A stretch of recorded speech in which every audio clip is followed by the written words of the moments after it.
One of the most important and ever-present modulator in synthesizers are envelopes. And this is the case also in samplers too. So let's go over these envelopes. I'm using Serum because it is visually the easiest to track down and to follow up when using envelopes. And you will see why pretty soon. So in the last lesson, I connected this LFO to this cutoff point and it was moving. I'm going to remove that modulation. So I'm going to disengage this filter, and let's start from what an envelope actually is. Envelope is a modulator, and as we said, modulators actually modulate parameters, so they move parameters in time. Now, specific thing about envelopes is they are connected to our MIDI sending messages. So every time we press a note, we are sending a MIDI note on message and a note off message once we let go of that note. And envelopes are modulators that react to those messages. Once we press a note, the note on message tells the envelope to start reacting. So what happens? Let's check through this envelope. And the most common one would be attack, decay, sustain, release. We wouldn't have this hold option right here. We can get into that one too, but for now, let's deal with the most basic of envelopes, and that's attack, decay, sustain, and release. So what happens? I'm going to make this one a larger scale value, and this one smaller, so you get all of these and see them all. Okay, so once we press a note, you can follow what happens on the envelope.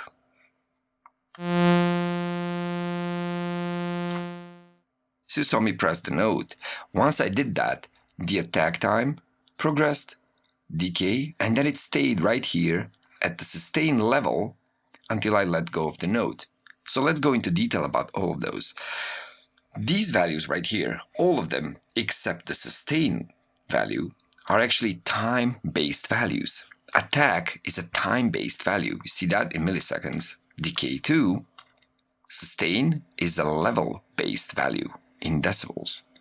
Sometimes it's also in percentage, from 100% to 0%. But the release is also a time. So what does that mean? Once I press the note, this is how much time it takes the envelope to get from 0 to its maximum potential value. So it takes 695 milliseconds to get to maximum, and you can hear that by the amplitude of the sound going upwards. I can make that even larger. Listen. Now immediately after attack, we have the decay time happening. Decay time is the time that it takes the sound after it's reached the maximum, after attack, to reach the sustain value. So this is the time it takes to reach the sustain value after we have reached the maximum. The sustain value is where the sound will stay if we keep on holding the key. So look at that, it's gonna go attack, decay, and as long as I hold the key, it's gonna stay at this value, and that's the sustain value. Okay, let's check that out.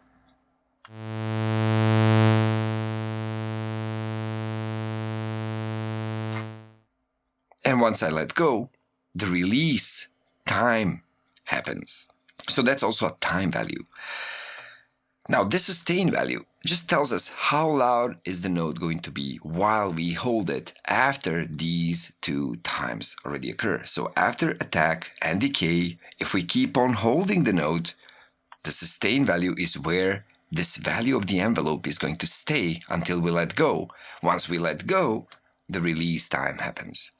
So this is where the note off message happens, and then we have the release. So note on, attack, decay, if we still hold it, holds its sustain value, and then release. And that's also time. So you can look at this entire envelope as a graph of how a parameter is going to be changed. In this particular case, the parameter is amplitude. So the amplitude of the entire synth is controlled by the envelope 1. This means that this envelope is pre-routed to be the amplitude envelope of the entire synthesizer. In this synthesizer, we can make these time values happening not linear like that. As you can see it from the decay time, it's not linear. We can make this logarithmic or exponential, and we can make them linear too. So we can affect that too. in this synthesizer specifically, and many others too. Now we need to get through some special case scenarios, like what happens if the sustain time is, let's say, all the way at 0. So attack happens, decay happens, sustain is at 0, and there is no release time since it's already at 0. So as we said, we have the attack time happen. That's the time it takes to go from the beginning, from 0 to maximum. Then decay, the time it takes to go from maximum to the sustain value. And then when we let go, release time is the time it takes to go from the sustain value to minimum again, to 0. So if we go to 0 immediately with the sustain, there is no release since it's already at 0, so no time taken. So let's try that and see what it sounds like. Done. I can hold the note for as long as I want, and even if I let go after I let go, the release time will happen, but it's still all at 0, so no change done. So in this case, once we have the sustain all the way at 0, attack, decay, finished. So we have a note that's going to last for a fixed amount of time, no matter how long we hold it. See that? If I let go earlier, what is going to happen is that at half of this attack time, release is going to start happening. So we are going to have the release if we let go of the note before these two finish. And wherever the value was at the moment in this graph, it will do this release time. So from that value, it will take this much time to go to 0. See that? Okay, so what about if we have the sustain all the way at maximum? That means that the decay time does not really matter. So we are already at the max. Decay time is the time it takes to come from maximum down to the sustain level. If the sustain level is already at maximum, there's nowhere to go down to. So, attack.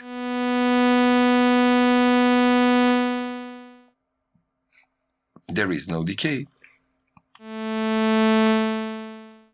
As if we didn't have it, since it will stay at the sustain level that whole time. Now what happens if we just shorten the attack time? The note starts immediately.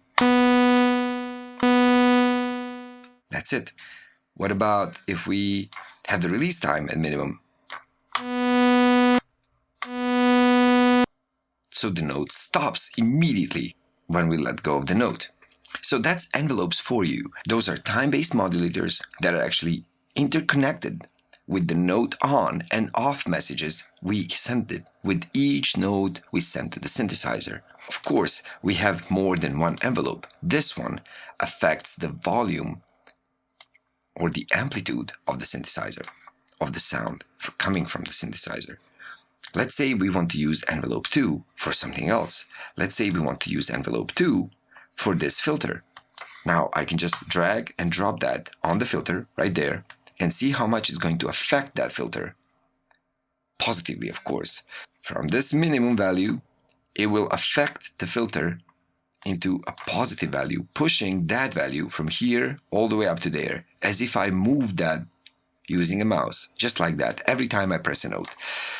Let's see what that sounds like. To have that expressed to you even clearer, I'm going to make the note start immediately and let it go finish like that in a long time. So it's going to start immediately and hold the value all the way up so that we can see what happens with this other envelope that's moving the filter. So you can hear that change better. Okay, so all the way down, all the way up. Let's see what that sounds like.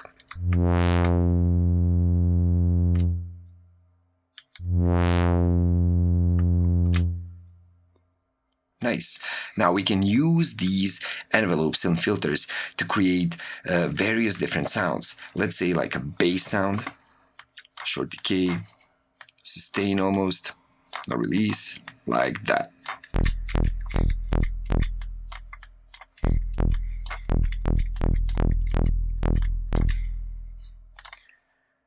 We also need less release.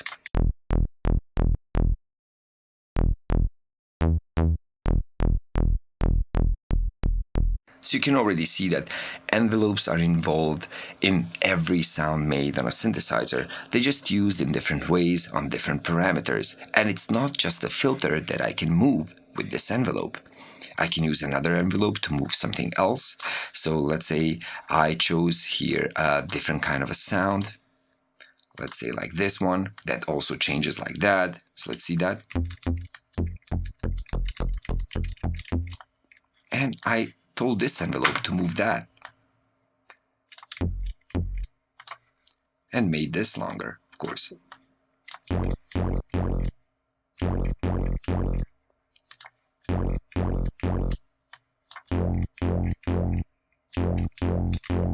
You see how easy it is to make complex movement within the synth. And it's not just one envelope for one parameter. That's the most important thing about it.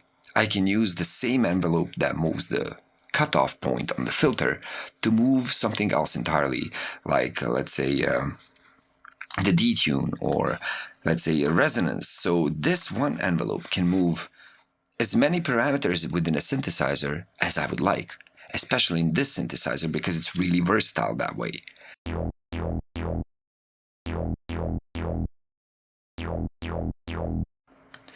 Now, one important thing to notice right here is that these envelopes, I'm going to remove all of these modulations I made for the purpose of demonstration, but it's this, that these envelopes can affect parameters positively or negatively. So this is the positive, pushing it up and going back down as the envelope moves, like this. But we can make it move negatively, like that. So it's just an inverted function of this envelope applied to this parameter. Instead of going upwards and downwards, this maximum is actually reflected in the negative scale for this parameter.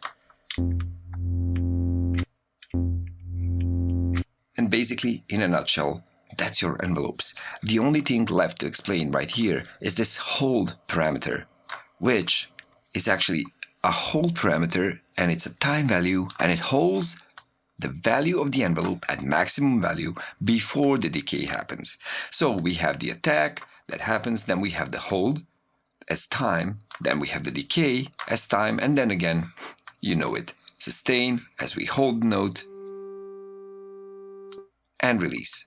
So the hold value is just another added step in the envelope that just after attack holds the value at maximum for some period of time before the decay starts happening and comes down to sustain value, where it's going to hold as long as we hold a note.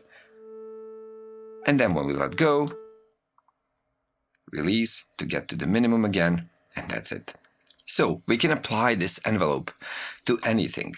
An important thing is, as you will see during this lesson, that we can actually make envelopes move parameters of other modulators like LFOs. So you will see the interconnectivity that the modulators can make between themselves as well as moving other parameters in the synthesizer.